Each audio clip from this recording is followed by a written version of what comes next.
Ang tunay na pag-aayuno ay hindi lang tungkol sa hindi pagkain, kundi sa pagbubukas ng ating puso upang bigyang puwang ng Diyos.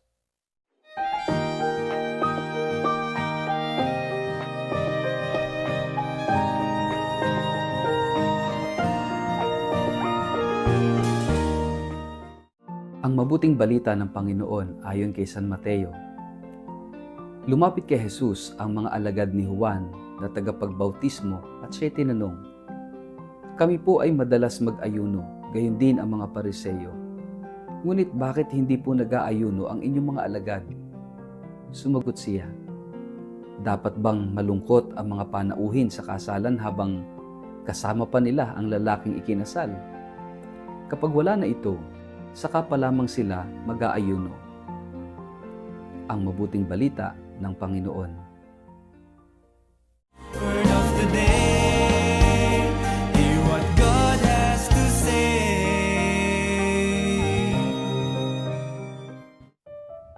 Mapagpalang araw po sa inyong lahat.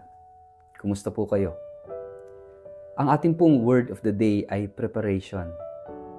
Ngayon ay nasa araw na tayo ng Biyernes pagkatapos ng Miyerkules ng Abo.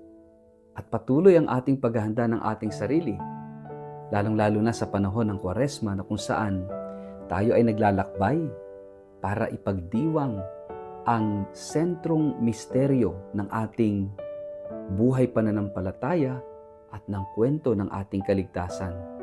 At yan ay magkakaroon ng kaganapan sa ating pagdiriwang ng pagkamatay at muling pagkabuhay ng ating Panginoong Hesus. Kaya nga ngayong araw na ito, dinadala tayo sa isang katanungan tungkol sa pag-aayuno. Gaano ba kahalaga ito sa ating buhay? Ito isa sa mga disiplina ng Kwaresma na kung saan tayo ay inaanyayahan ng simbahan lalong-lalo na tuwing araw ng Biyernes, kapag Miyerkules ng Abo at Biyernes Santo na mag-ayuno. Kaya nga ngayong araw na ito, ang tanong ng mga alagad ni Juan Bautista kay Jesus, bakit po kami nag-aayuno pero yung mga alagad mo hindi? Samantalang kami, yung mga Pariseyo, ay nag-aayuno.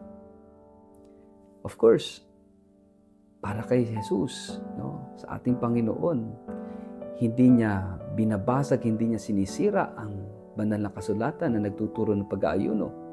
At ganoon din ang tradisyon na kung saan ay ang mga Hudyo ay kinakailangang mag-ayuno. Pero merong mas mahalagang turo si Jesus at ito yung kahulugan o yung tunay na kahulugan ng pag-aayuno.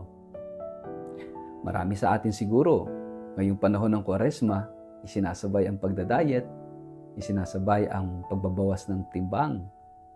Pero hindi ho yun ang tunay na kahulugan ng Kwaresma, ng pag-aayuno sa panahon ng Kwaresma because there is more, no, to that. Yung iba, sumasabay lang pero hindi dapat. Dahil baka mawala yung tunay na kahulugan ng pag-aayuno.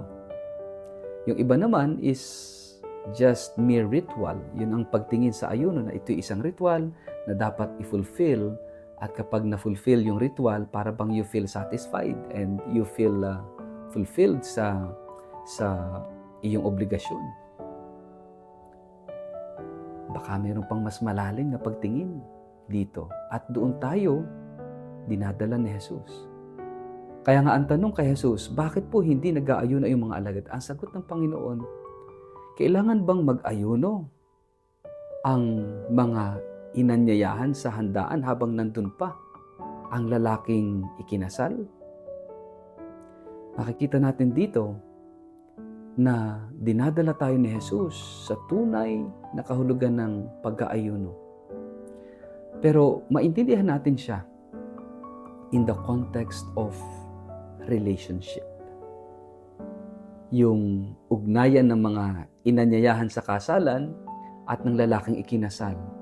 Of course, hindi dapat na nag-aayuno yung mga nasa handaan. Makita natin dito yung celebratory spirituality ng Panginoon, na kapag tayo ay mayroong relationship with Jesus, relationship with God, there is always reason for us to be joyful and no reason for us to fast.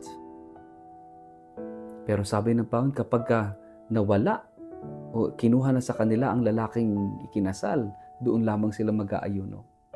Ano yung gustong sabihin dito ng Panginoon, mga kapatid? Na ang pag-aayuno ay tungkol sa relasyon sa Diyos. Na nagbabawas tayo ng para sa ating sarili. Just like fasting, yung pagbabawas sa pagkain. At yung iba pa, yung fasting of the senses, hindi lang naman sa pagkain ito, kundi sa pandinig, sa paningin, sa panlasa, sa pangdama. Fasting of the senses, nagbabawas tayo ng para sa ating sarili. For what reason? Napakahalaga ng rason. Una, nagbabawas tayo ng para sa ating sarili upang sa ganoon magkaroon tayo ng panahon, ng pagkakataon para buksan ng ating sarili para sa Diyos. We empty ourselves kasi baka naman punong-puno na tayo ng ating sarili at wala nang lugar ang Diyos sa ating buhay. Wala nang lugar ang Diyos sa ating puso at isipan. So kinakailangan nating magbawas. Kinakailangan nating i-empty ang ating sarili through the discipline of fasting para magkaroon tayo ng puwang para sa Diyos at ang Diyos magkaroon ng puwang sa atin. Pangalawa, para sa ganoon ay magkaroon din tayo ng puwang sa ating kapwa. Dahil baka puno na rin tayo ng ating sarili, wala na tayong oras sa ating kapwa. Hindi na tayo marunong umunawa, magmalasakit, umintindi, magpatawad, kumalinga, dumamay sa ating kapwa kasi puro na lang tayo sarili, ako at akin. Sinabi ni Jesus, kung ano man ang gawin mo sa kapwa mong ito, sa mga maliliit na kapatid mo ito, ginawa mo sa akin. Still, it is for the Lord. In the presence and in the faces of the people in need. So fasting is about preparing ourselves, emptying ourselves for God and for our neighbor. Mga kapatid, kung yung pag-aayuno natin, yung pagdidisiplina natin sa ating sarili ng hindi pagkain o kaya other fasting of the senses, kung hindi tayo dinadala ng gawaing ito papalapit sa Diyos at hindi tayo binubuksan para ang Diyos ay makapasok sa buhay natin, sa ating sistema, sa ating puso't isipan, at kung hindi tayo dinadala ng ating pag-aayuno sa ating pakikipagkapwa-tao, then you are doing it wrong.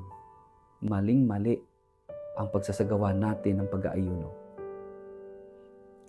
Baka nagbawas lang tayo ng pagkain dahil nagda-diet tayo.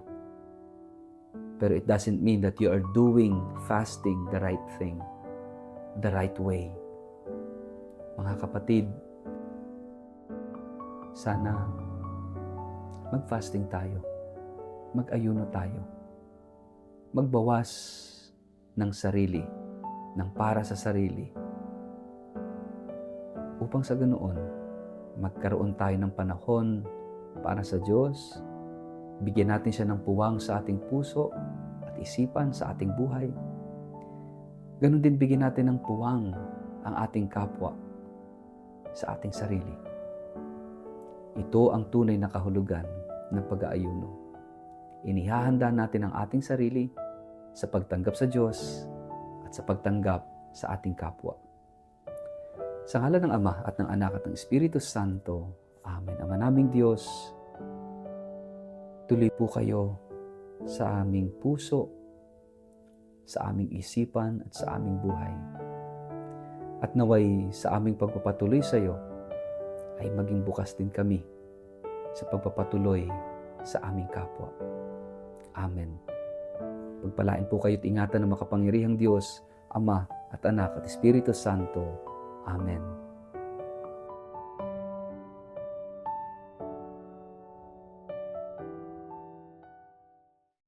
Mga kaibigan, inaanyayahan ko kayo na sumama sa akin sa isang pilgrimage sa Eastern Europe mula May 20 hanggang June 5 ngayong taong ito. Bibisitahin po natin ang Switzerland, Liechtenstein, Hungary, Slovakia, Germany, Czech Republic, Poland at Austria. Lalakbayin natin ang mga yapak ng mga santo, mananalangin sa mga kahangahangang simbahan at palalalimin ang ating pananampalataya ng sama-sama. Higit pa po ito sa isang paglalakbay. Ito ay isang espiritual na karanasan.